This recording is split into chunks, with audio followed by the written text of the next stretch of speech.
When discussing the ugliest cars of the 1970s, it's tempting to say, all of them. The Nixon-Ford Carter era wasn't a high point for design, with big hair, wide ties, and gaudy vehicles dominating the scene. However, even by the decade's standards, some cars appear particularly ugly.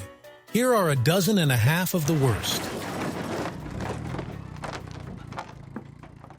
1970 Saab Sonnet. The third-generation Sonnet was designed with American buyers in mind, and someone must have told the Swedes that Americans like cars with huge front overhangs. That was a joke, Saab, a joke. Nevertheless, the Sonnet showed up with this ridiculously elongated schnozzle, made worse by the big 5-MIF bumper jammed onto the front end. And as if the proportions weren't bad enough, the elongated front contrasted sharply with its awkwardly curtailed tail. No wonder Americans didn't take Saab seriously until the 900 came along. 1973 Reliant Robin. Three-wheel cars don't have to be ugly, though most are. The problem with the Reliant Robin is not just that it's ugly, but that it's so desperate.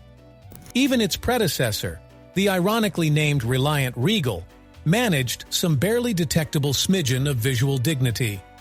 Still, the Robin looks like precisely the car you would buy when you can't afford to buy something that is precisely a car.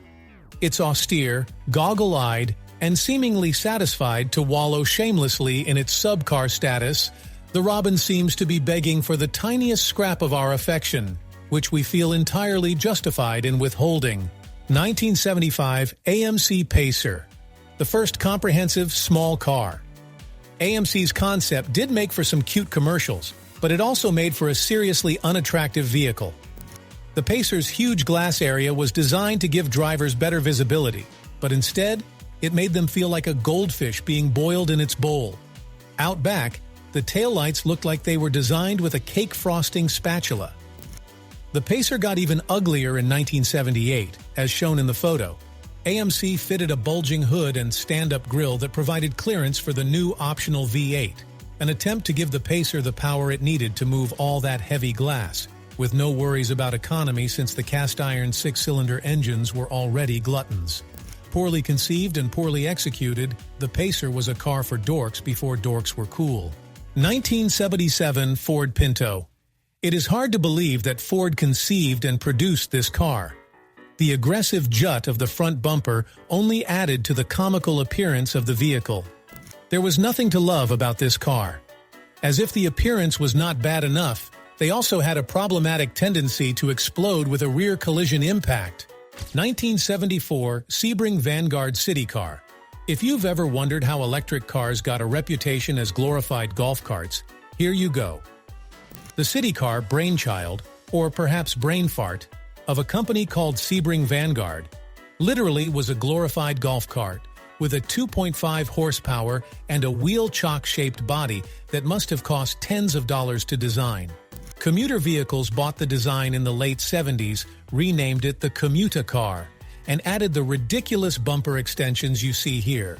We're not sure why, as it was an inherently unsafe car. The driver risked dying of embarrassment every time they got in. 1978 Subaru Brat. The Brat is an acronym for Bi-Drive Recreational All-Terrain Transporter. Subaru offered the car as a small truck to meet the needs of its American customers. To say the least, it was a weird creation with awkward lines and a design that mostly seemed very random. Interestingly, it was an export-only model and was never officially sold in Japan, its home country. Smart lads. 1970 Porsche 914. It is challenging to design a well-proportioned mid-engine car, though we'd argue that Chevrolet has finally done it. But there's more to the Porsche 914's strangeness than the vast expanse of space between the B-pillar and the rear wheel. There's just something about the 914. Its awkwardly swept-back greenhouse, its super square squared-off bodywork, its relatively unadorned lines, that makes it not only a dorky-looking car, but one that has accepted its dorkiness. We're not saying that dorkiness is unappealing.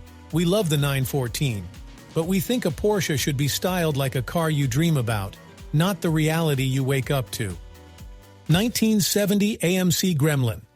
This one looked everything like its name. With its disproportionately long hood and sliced-off rear end, it resembled a child's lazy doodle. The Gremlin was also plagued with design flaws and was discontinued after 8 years. The parent company soon followed the car into oblivion. 1974 Bricklin SV1.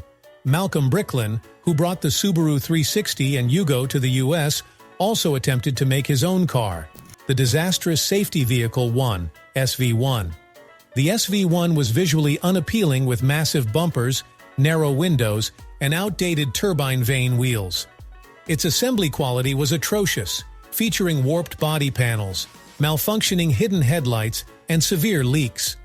The 90-pound gullwing doors often failed due to hydraulic issues, trapping owners inside due to a faulty electrical system.